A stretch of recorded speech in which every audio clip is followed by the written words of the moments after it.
Hello, this is video number 370. Did my workout this morning, had lots of coffee. Actually got the vacuuming done too, so started another jigsaw puzzle. I'm all set. Yesterday was good. Thanksgiving was good. Good meal, good company, good family. We have a little family. It's not real. I think we had 9 people all together, but we're all pretty close. We all get along. It's a nice family. Yesterday morning, my son got up. He had a 22-pound turkey. Okay, he does the turkey on Thanksgiving, so he got up at 5 o'clock, and I was sleeping in his living room on the sofa, and I heard him, so I got up too and helped him to stuff it and this and that. And then I thought, well, might as well just stay up. Then my daughter got up at about 5:30 or so, and my son doesn't drink coffee, so. But my daughter does, so she has this app on her her cell phone that you can go online to Dunkin' Donuts. You can put in an order for coffee wherever the store is that you want to go to, and you can just go pick it up. So there's one like 2 minutes from my son's place. So she went on, did it. And she said, well, do you want to go pick it up? It was really cold. She didn't want to go out in the cold. So well, okay. And I'm thinking, like, whatever can go wrong will go wrong. Like, when I go do something like that, something always. So I go up there, and I walk in, and like, there's no one in there. It's like 6 in the morning. I walk in, and I look at the cash register, and there's these 2 large cups of coffee sitting beside the cash register. I thought, wow. And then there was a young lady in there, and she was real nice and everything. And I got my wallet out, and I was going to give her money. She said, it's already paid for. And I said, wow. And I said about like, I have an order online here to pick up. And I said, I didn't do it. My daughter did it. I don't know what, I'm supposed to pick this up. So it was right there. And so I did actually give her a tip then. I thought, well, she's working Thanksgiving. I'll give her a tip. But that was pretty cool. I just went in, picked up the 2 cups of coffee, and talked to the young lady a little bit. And that was it. It was pretty cool. So that's how that went. So the coffee episode for Thanksgiving 2017 went well, so I have to get ready for next year's, because something usually goes wrong. That had every way that it could have gone wrong, but it didn't. I could have gone in there and just picked them up and left and been accused of stealing them or something. I don't know. Overall, good day though. We had a good time. I didn't overeat, which is what I usually do. Didn't laid off the gravy, laid off the wet filling inside the turkey. So pretty good day. Eli was good while he was there until about the last hour. I think he was just getting bored or whatever, and they were going somewhere else.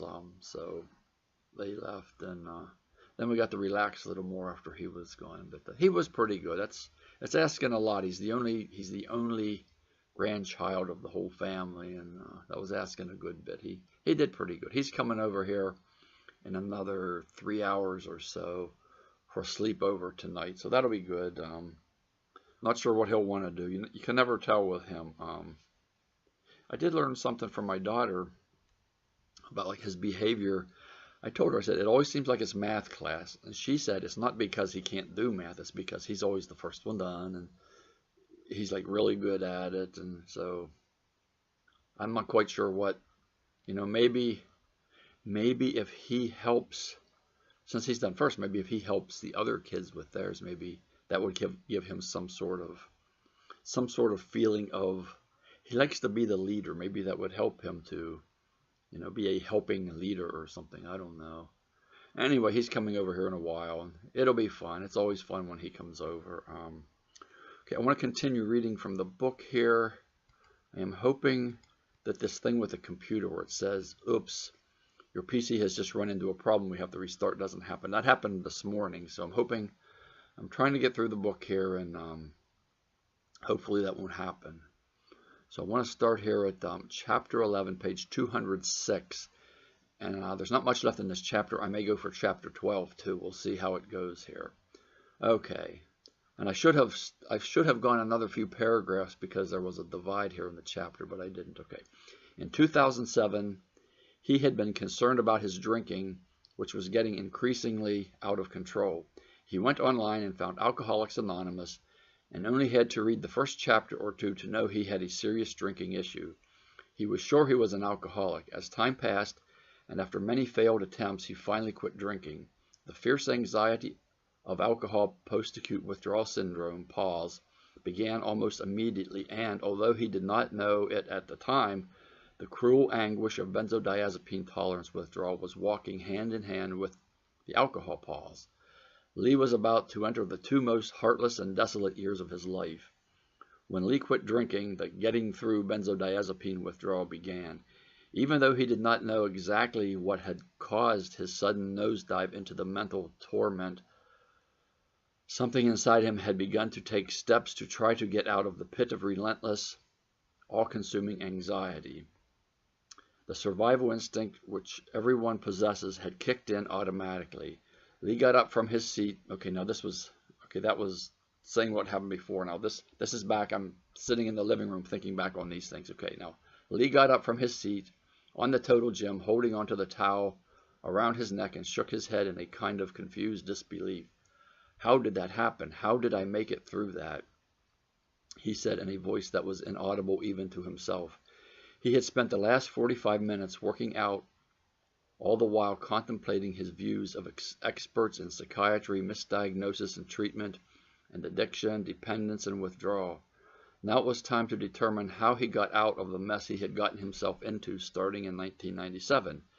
It had been a mess that no one seemed to understand at the outset, and that the professionals to whom he had gone for help only made much worse. It had felt as though most of them really didn't care if he ever got well. He knew that was not completely true of all of them, but it was obviously true of most of them.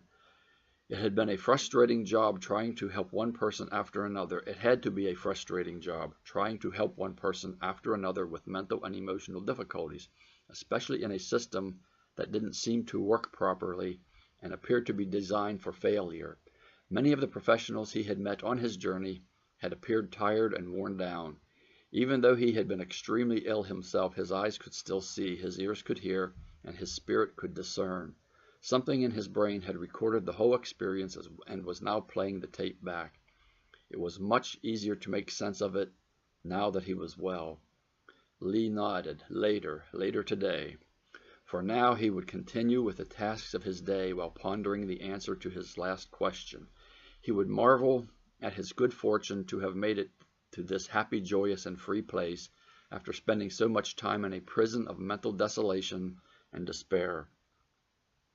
It was a beautiful Saturday morning. He was off to mow the lawn. He took the towel from around his neck, threw it on the arm of the elliptical machine, and went out the door like a man on a mission.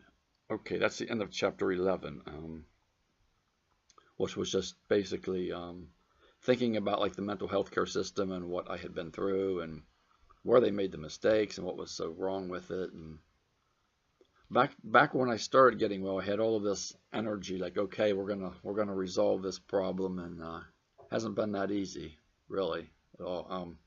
Okay, chapter 12. I'll start chapter 12 here. I might be able to do the whole chapter here. Let me see how much time I have. Okay, 8.5 minutes. Okay. Mowing the lawn had always been a time when Lee's thoughts would drift toward one subject and examine it from different perspectives.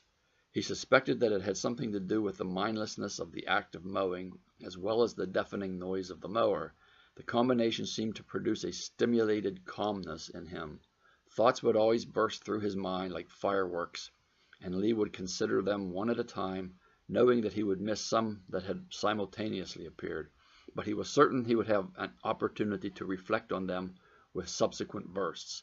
There was never a shortage of thoughts to ponder. He already knew the theme of the display he would see this morning, the pathway through perdition. Okay. He would consider how he had survived his journey through the place of torment, benzodiazepine withdrawal. He would view some of the big bursts now and scrutinize them more closely later in the day when he was relaxing. Maybe he could even refine his memories enough to put them down on paper.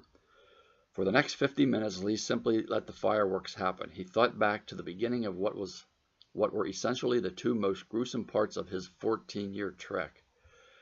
They had both started with total confusion and terror. He really had no idea what caused them at the time. It wasn't until he began to heal from the second onslaught that he understood the whole story. from its inception in 1997. He did have an inkling of what was happening to him during the second phase. It had actually come from an alcohol and addiction blog owned by a guy named Bill. Through several emails, Bill had made it painfully clear that, even though Lee had been off the sauce for 7 months, his brain still thought he was drinking because he was still taking clonazepam. Bill had claimed the brain reads them the same way. Lee would not accept it initially. Surely Bill was incorrect.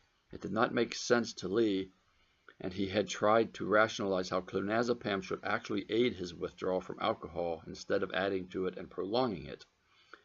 It had not been until Bill told him in no uncertain words that he would never be well until he ditched the clonazepam. Never. That was one of those existential words that had an infinite aspect to it, but not in a good way. Lee had chewed on that for a long time and turned it into something more palatable.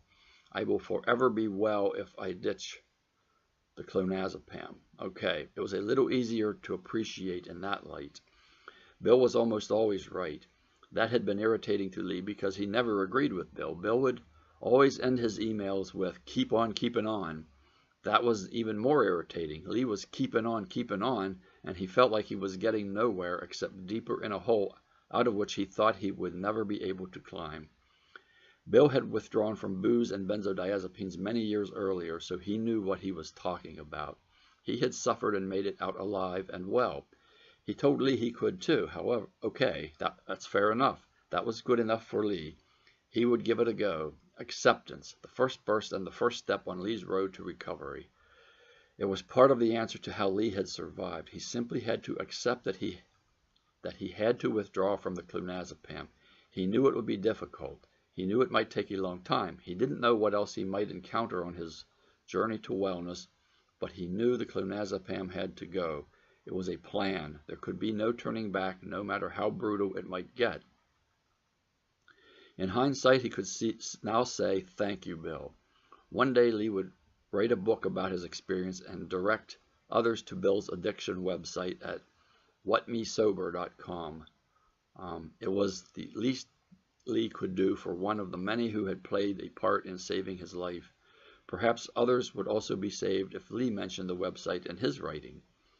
Lee knew what the next burst would be, and that it would be the biggest and most dazzling of all. It was the one thing that every human being on earth needed and possessed. It had sometimes been hard for Lee to find when things weren't going the way he would have liked them to go. It was all around him all the time, but sometimes he had to seek it. It was very much like playing hide and seek.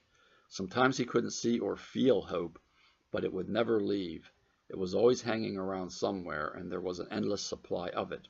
It had been what got Lee through withdrawal after he was finally able to accept his plight. It was what kept him always looking forward for the next good thing after he had begun to get well and feel his health returning. Hope. Hope was the fuel for Lee's long journey through withdrawal. Without acceptance and hope, he would have perished. Lee pushed the mower to the garage and let the engine stall. The fireworks were over for the day. He would go inside, get a shower and some lunch, and sit down to reflect on acceptance and hope. Hope was his favorite thing to ponder. It was his favorite thing to write about. He had written tens of thousands of words to try to give others hope. When Lee was suffering, he had read tens of thousands of words of hope written by others who had successfully made the journey through benzodiazepine withdrawal and were now standing on the same shore of recovery and health with Lee. Hope now seemed to surround him. For him, it had an effervescent quality. It reminded him of champagne. It was constantly creating and overflowing with bubbles. Bubbles and more bubbles appearing out of nowhere and bursting into the air above. It had become his duty, more like a calling, to help others see the hope. The family room was very... Okay, this is next scene. Okay, the family room. I'm sitting in the family room apparently writing this. The family room was very quiet this evening as Lee sat in the easy chair thinking about what he had accomplished earlier in the day. Exercise, mowing, vacuuming, some bookkeeping. It was a nice list, but he didn't dwell on it very long because he had a newfound propensity toward anticipating the next adventure in his life. He was always looking forward. That was something he had been unable to do in withdrawal. During those long months, he struggled to believe he had any future. If he did, it was certain to be filled with misery. He had been so very wrong. This was now his future, and it was grand and getting grander. He would often say, "It doesn't get any better than this," but somehow it always did. He wondered if there was a limit to feeling good. He was sure that it had something to do with how bad his life felt during withdrawal. When one emerged from a place so bleak and dark that it could not be described or even imagined, everything in its wake seemed vibrant and bright. Everything seemed good. Next Saturday, Jason and he would be going to see a baseball doubleheader on City Island. They had club seats, which meant a tasty pregame meal in the area above and behind home plate, followed by seats right behind the plate. It was always an awesome experience that they had repeated several times in the past 2 years.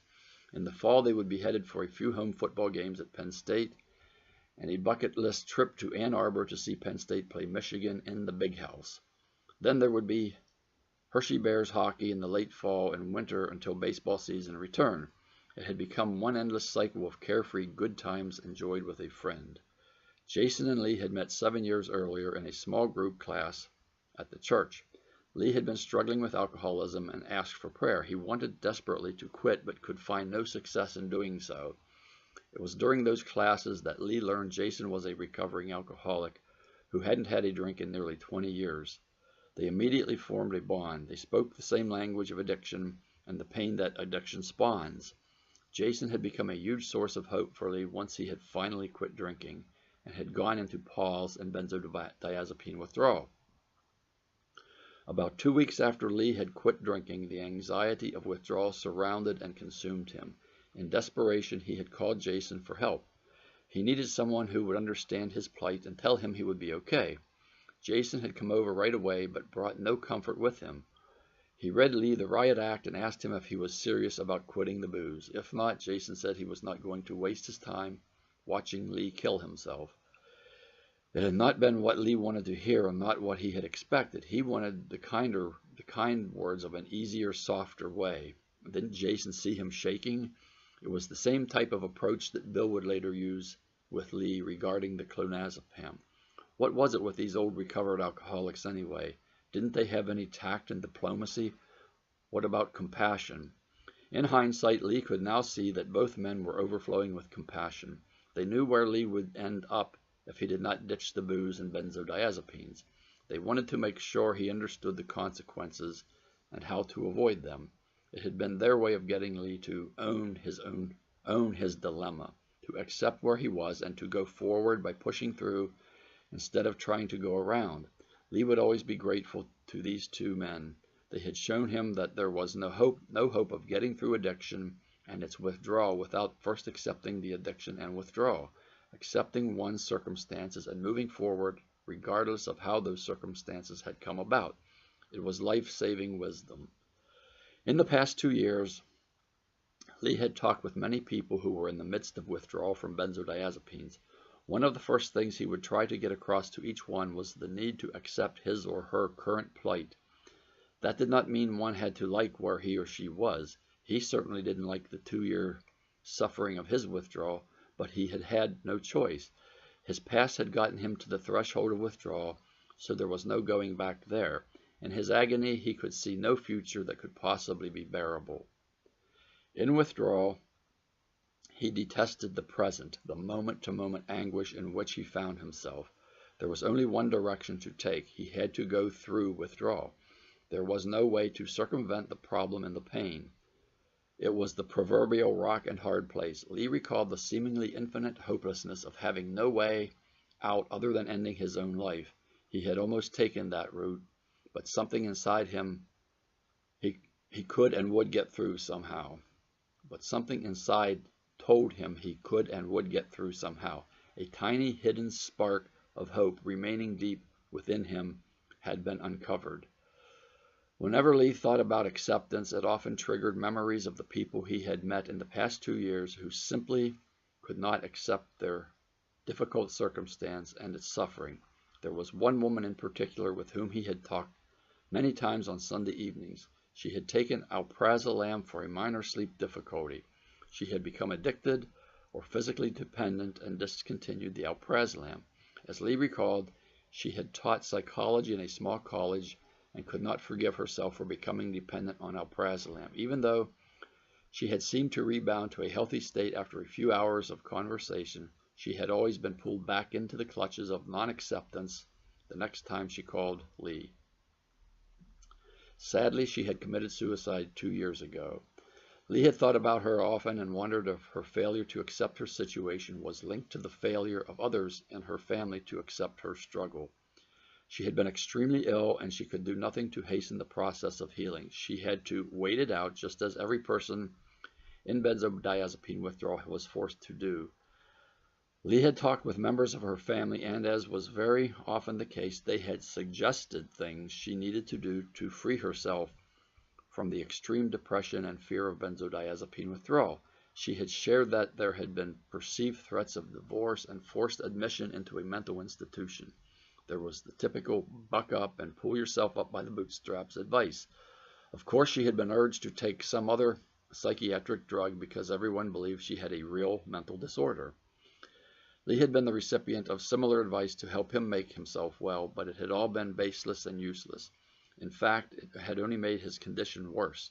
Lee found it very sad that often the loved ones and friends who should be the loudest and most persistent cheerleaders and hope givers were the ones who unknowingly took the last bit of hope away and ushered their loved one into utter hopelessness and even self-annihilation.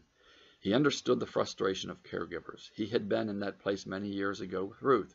If loved ones and friends truly understood the utter desolation of benzodiazepine withdrawal, they would not be so quick to give advice other than words of comfort and encouragement, over and over and over.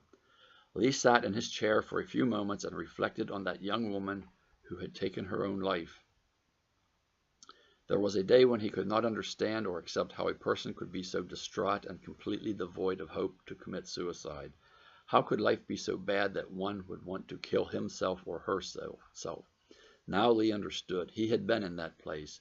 He didn't want to kill himself any of those times he had been suicidal. Nobody wanted to kill himself or herself.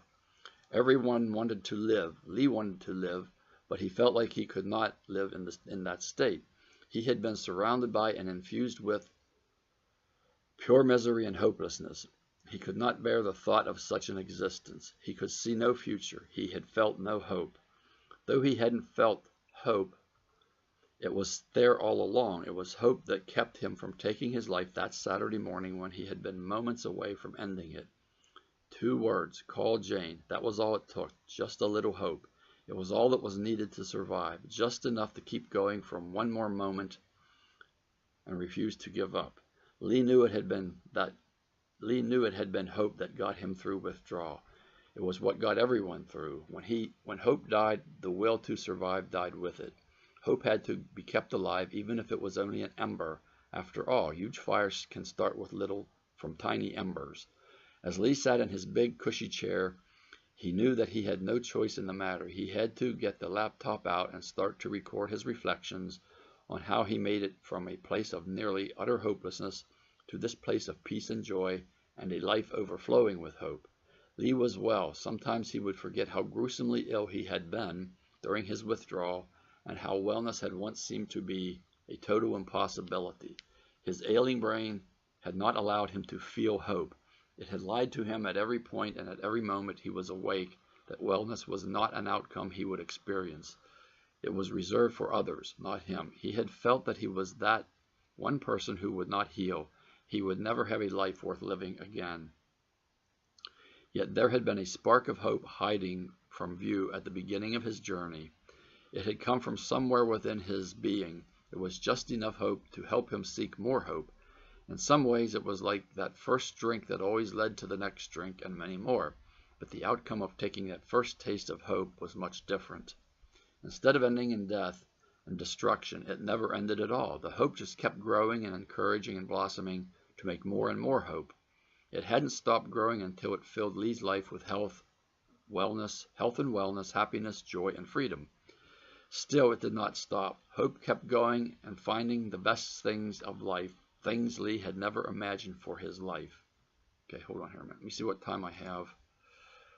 Okay. Lee smiled. Sitting there, he was still infinitely hopeful. It had something to do with his purpose and the meaning of his life. He had discovered at one point in his withdrawal that he was being called to be one to give hope to others. He was still very ill at that time, but the message was clear. He was suffering so that he would one day be a hope giver. It was not a message that he should offer hope to others when he was well. It was a command. It was a statement of fact that Lee would give hope. Let me see. It was not a command, sorry. It was a statement of fact that Lee would give hope. It was a done deal that had not yet taken place, but it would. It had been some sort of personal prophecy for which Lee had no ability to appreciate at the time. He recalled the tears he shed when he had heard that message. He had still been desperately ill and wanted to hear a message that he was going to be healed at that very moment. Giving hope was okay, but being healed was what Lee wanted. That was what Lee needed. That was not the message. Still, if he was going to give hope one day, that surely meant he would be well one day. He would not be that one person who was destined to a life of infinite misery before his final demise. The Creator must have been paying attention to him. He had begun sobbing again for a different reason.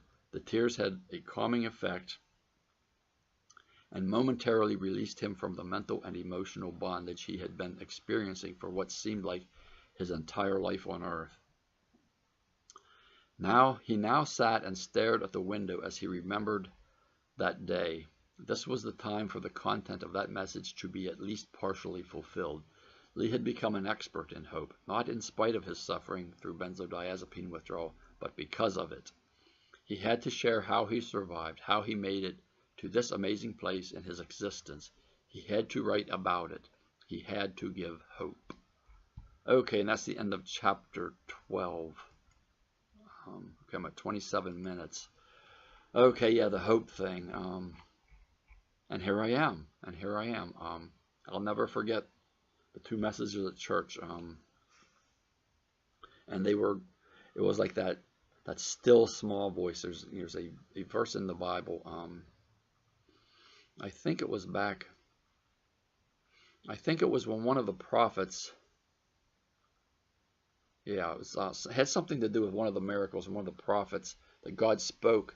He didn't speak in like a big storm or with lots of noise and thunder. He spoke in a still small voice. And that's how this was. It's so very strange. Because I remember we were standing, and we have like what's called a praise team. They play instruments and stuff, and it's pretty loud, and the singing was loud, and we're standing there, and I'm shaking, and there was this little, it wasn't audible, it was a voice. It was a voice. So that you may know suffering. That was the message. And I thought, whoa, he's going to heal me right now. That's what's going to happen. Well, that's not the message I wanted. I wanted him to say, like, okay, Don, you've suffered a lot. I've been watching. It's over. You're going to be well as you walk out of this building. Well, that did not happen. And I remember it was just, I wasn't happy about it because I was still very sick at the time. But I remember the message, and a few weeks later was the second part of it. To give hope, so that you may know suffering, to give hope. And I still wasn't thrilled, and I still wasn't well. But I knew if I'm going to give hope, and it wasn't even a command, it was a statement of fact. It was like I knew that was what was going to happen. So I figured, like, if that's what I'm going to do, I think I'm going to get well. I'm going to feel good again. And by darn, it was not long after that at all. I started, mornings I would wake up, and the fear would subside pretty quick. I could think, like, okay, I can go down today now and meet the day. I don't have to be terrified what I'm going to do, this and that. Somehow I can go down there. I'm going to be okay. I'm going to be okay. And I can remember, like, I would make the bed every morning. It was just drudgery. It was misery. Making the bed, first of all, it was hard for me to do anything physical where you had to use your brain at all or any kind of coordination. And then, like, I would just commiserate over, like, when I make this bed, I'm going to go downstairs, what am I going to do? Which is weird because I did the same thing every morning. Every day I did pretty much the same thing, but it's like, it was more about how am I going to make it through another day. And the night before, night after night after night, I've talked about this, I would sit in the chair right over here to my right, and think, okay, how I made it through this last day here. This is the end of the day. How will I make it through tomorrow now? Like, I got to get ready, and I have to be here sitting tomorrow night thinking the same thoughts. And so like that morning, like the first morning I got up, and I noticed like the fear, it's not so bad today. It's not so bad. I think I can actually handle this. That was awesome. That was awesome. And I think this was all in about May of 2011 when I started. I could actually notice some feelings, some good feelings, like some hope. Seemed like, okay, I haven't wasted my hope here. My hope is good. I'm hoping for a good thing here, and it's happening to me finally. In the spring of 2011, things did start to break up. The nastiness broke up. That's when I mowed the one day, and I pulled the car in the garage and heard the song on the CD player, David Benoit, something you said is the name of the song. Yeah, and that was like magic. When I started coming out of it, it was magic. It was like this miracle. It was feelings returning for the first time in a couple years. It was more than a couple years. It was like close to actually 3. Like the day I quit drinking, the misery started. It did not even begin to lift until, like a couple years later, more than a couple years. Yeah, it was magical. It was magical, and that's what you got to look forward to. It really is. When the good stuff starts to come back, like you recognize the good feelings. I know, like in withdrawal, we're so worried. Like, I don't know who I am. I'm not sure who I'm going to be. What's it going to be like when I get well? Am I going to have PTSD the rest of my life? And for me, and for Baylissa, and for many, it was not that way at all. It was like, it's almost like when you're coming out of PTSD, the PTSD is starting to leave, and you're starting to regain all that you were, and much, much more, really.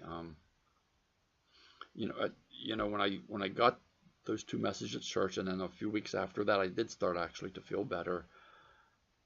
I wasn't completely well by any means, by any stretch of the imagination, but I could tell, like, this is something different. This is something that feels pretty good. I remember this. I kind of remember who I was once. And I was not that sad, depressed, scared, permanently scared, depressed person. The person that my brain kept lying to me and telling me, well, you've always been this way. You've always been depressed. You were only like, you're finally realizing the truth. You were just fooling yourself all of those, most of your life. Well, it was not true, but that the brain just, your brain lies to you big time in withdrawal. It really does. And I know those lies sound really, really true. They sound right. They're terrifying. I know. But they sound, we convince ourselves. Like that's the thing about withdrawal. It's like one part of the brain torturing the other. It's just so bizarre. And I think that's sort of what PTSD is.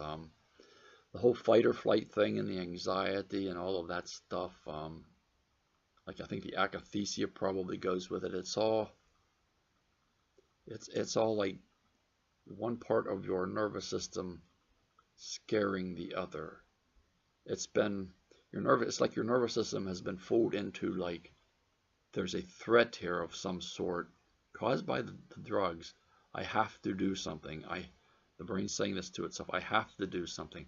So it does the whole fight or flight thing, and it never really knows that it didn't have to do that, but it was chemically induced.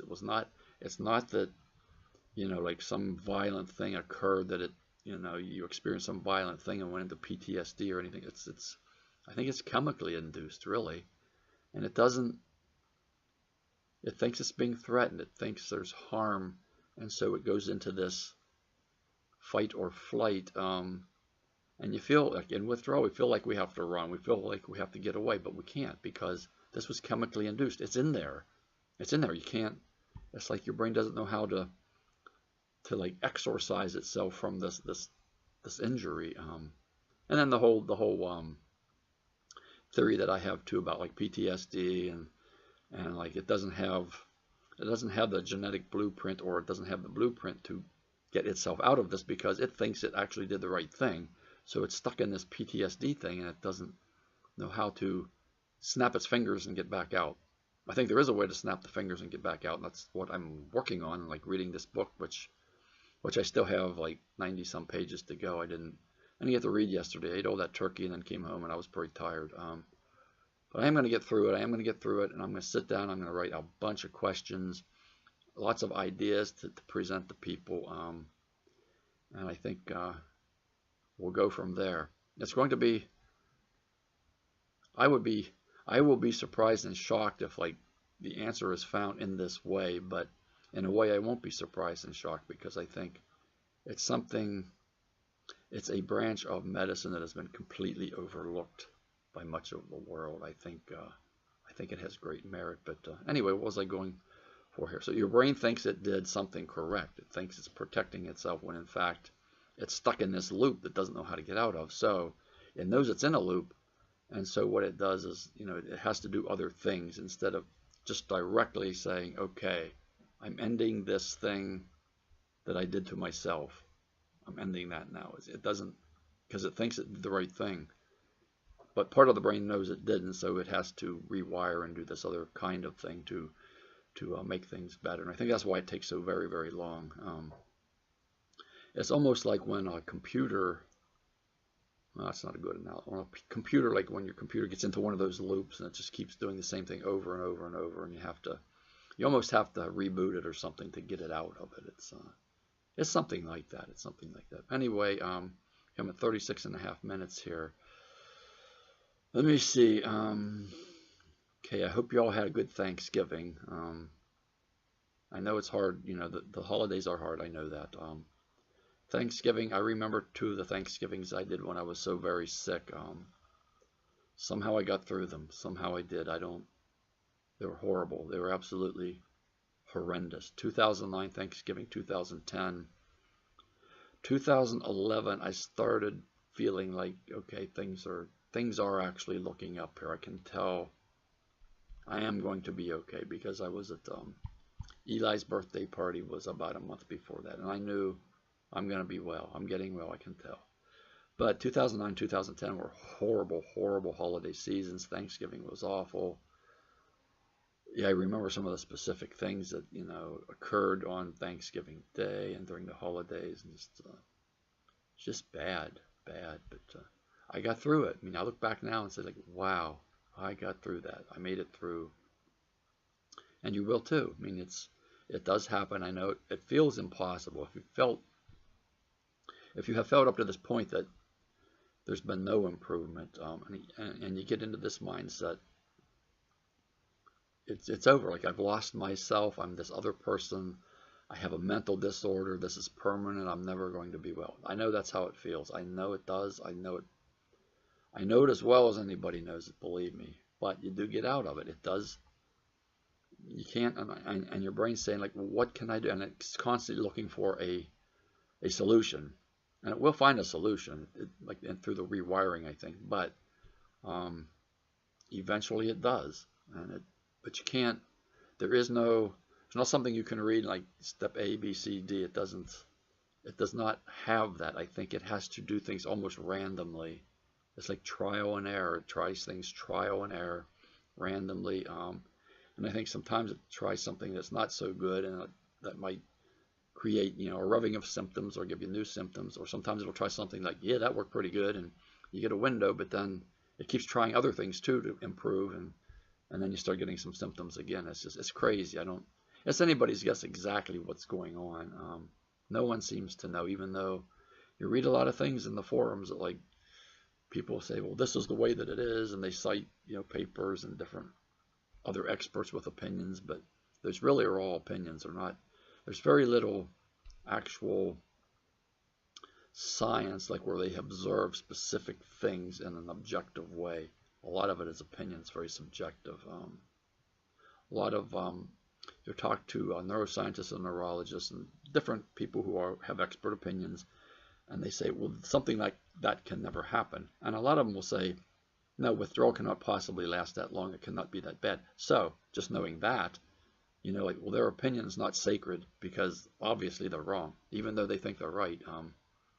Which all goes to, like, they haven't felt it, so they haven't been through it, so they don't know. Anyway, I'm going on here. I hope you had a good Thanksgiving, and I hope your day after Thanksgiving here is pretty good too. I'll probably watch, I think probably there's a college football game on here this afternoon or something. Probably watch something of that. Maybe read some of this book, and then I do want to get through the book and get to the heart of the matter here, writing up some questions, and then pulling in some other people and getting to the bottom of this, because I just think this particular approach, this is a whole different perspective on it. I think it may have some really, really good merit, but until then, time does heal. It really does, and you'll get through this, and life will be good again. But I know when you've been going several months, many, many months, and you haven't seen much of anything good, it's hard. I know that. But the day is coming when you will be well, and you look back on this, and I don't look back and laugh. I look back with relief, and you will too. And you'll say, and you'll be all the stronger for it. Believe me, you'll be all the stronger, and you'll say, wow, I got through that. I was pretty strong. I feel good now. And others will see it too, and life will be a lot different, believe me. So anyway, that's all I got for now. I will be back probably Monday. So as always, I'm right here, and I will be right here. Bye-bye.